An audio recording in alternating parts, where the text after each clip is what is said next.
पंजाब, हरियाणा, हिमाचल और TV9 का digital platform देख रहे हैं। मैं हूं आपके साथ अमनप्रीत। आज हम बात करेंगे दोनों ही राज्यों यानी हरियाणा और पंजाब की। इन दोनों ही राज्यों में आज क्या बड़ा रहा और दोनों ही राज्यों में किस तरीके के साथ राजनीति में बड़ी हलचल जो है देखने को मिली और इसी के साथ और क्या खास इस दोनों ही राज्यों में देखने को मिला। सबसे पहले हम शुरुआत करते हैं पंजाब से। पंजाब में जो है 14 दिसंबर को ब्लॉक समिति और जिला परिषद के चुनाव होने जा रहे हैं, जिसको लेकर सभी पार्टियों की तरफ से तैयारी शुरू कर दी गई है।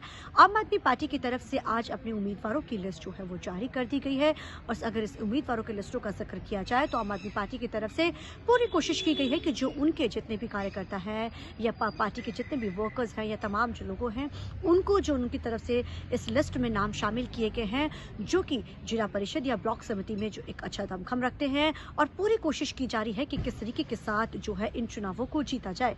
आमतौर पे कहा जाता है कि चुनाव बेशक जिला परिषद चाहे ब्लॉक समिति के चुनाव हो, चाहे मेयर के हो या फिर MC के चुनाव हो या फिर पंचायत हो, कहने को तो ये चुनाव छोटे होते हैं लेकिन सभी पार्टियां इसमें इस तरीके के साथ दम ठोकती हैं और इस तरीके के साथ जो है लिस्टें जारी करती हैं जिससे कि ये साबित हो सके कि आखिर किस तरीके के साथ जीत दर्ज करनी है। कहने को छोटे चुनाव होते हैं लेकिन इसमें जोर जो है वो विधानसभा चुनावों का ही जितना लगता है। वहीं अगर जिक्र किया जाए, हमने जिक्र किया है विधानसभा क्योंकि अब चुनाव पंजाब में 2027 में होने जा रहे हैं, उससे पहले जो है अब जिला परिषद और ब्लॉक समिति के चुनाव होने जा रहे हैं।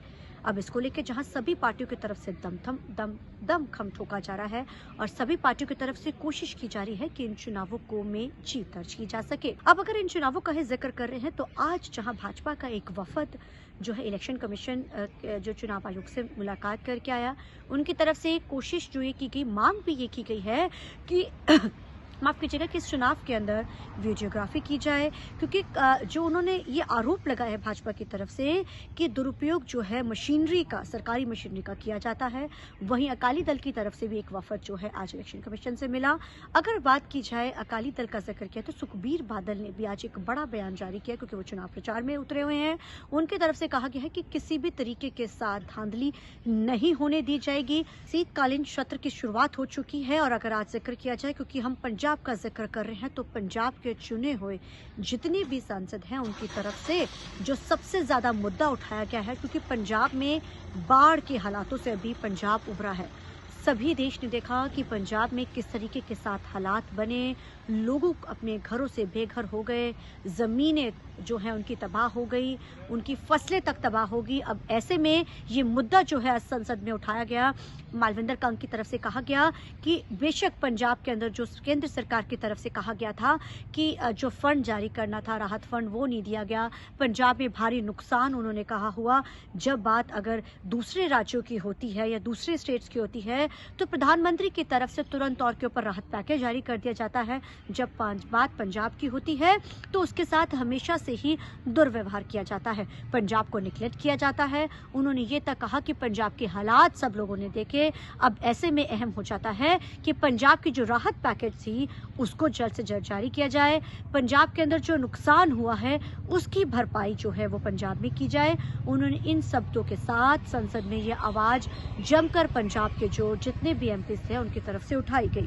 अब आगे जिक्र करते हैं क्योंकि हम पंजाब का ही जिक्र करते हैं तो रवनीत बिट्टू जो अभी राज्य में केंद्रीय मंत्री हैं, जब वो कांग्रेस की तरफ से जब सांसद थे तो उनको जो मकान अलॉट किया गया था अनंतपुर साहिब में, उस मकान के ऊपर 17 लाख का BBMP की तरफ से जो है आपको जानकारी के लिए बताना चाहेंगे कि 17 लाख का उन्होंने टोटल जो है उनके ऊपर 2009 और 14 से लेके 17.62 जो लाख का रिकवरी नोटिस जारी किया गया है। हालांकि वो लंबे समय से वहाँ नहीं रह रहे थे लेकिन उसका इस्तेमाल कांग्रेस दफ्तर के रूप में किया जा रहा था, जो मकान उनको उस समय अलॉट किए गए थे।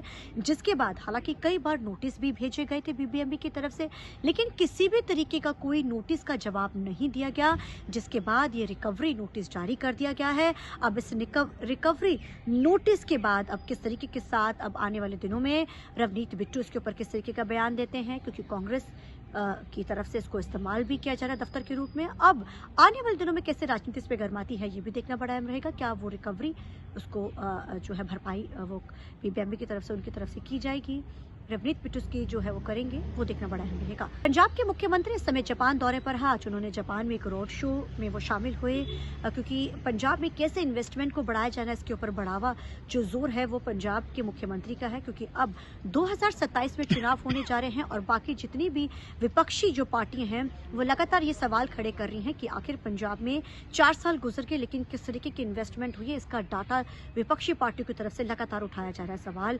अपन जापान दौरे पर हैं। आज उनके दौरे का अगर जिक्र किया जाए, पंजाब के मुख्यमंत्री के दूसरे दिन का उनका टोक्यो में मुख्यमंत्री की तरफ से इन्वेस्ट रोड शो में वो शामिल हुए और 250 जापानी कंपनियों ने इस रोड शो में जो भाग भी लिया और जापानी कंपनियों की तरफ से काफ़ी एक जो है पॉजिटिव इंटरेस्ट भी दिखाया गया है कि इस रोड शो के दौरान, क्योंकि 250 कंपनियों का हिस्सा लेना एक बड़ी बात हो जाती है और कोशिश है कि पंजाब में इन्वेस्टमेंट को बढ़ाया जाए। अब बात करते हैं हरियाणा की, क्योंकि हरियाणा पंजाब से साथ लगता राज्य है। अब ऐसे में अगर हरियाणा का जिक्र किया जाए तो आज हरियाणा में सबसे ज्यादा जो चर्चा का विषय रहा है वो लाडो लक्ष्मी योजना रही है। हालांकि लाडो लक्ष्मी योजना हरियाणा में सरकार बनते ही, सरकार को 1 साल पूरे होने से पहले ही इसको लागू कर दिया गया था।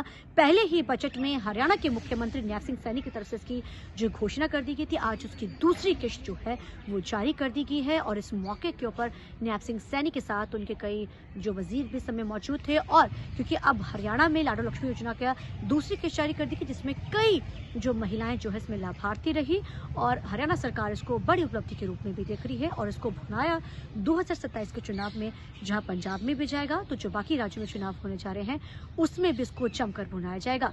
तो ये थी आज पंजाब और हरियाणा की बड़ी खबरें, जिसके साथ हमें दी इजाजत।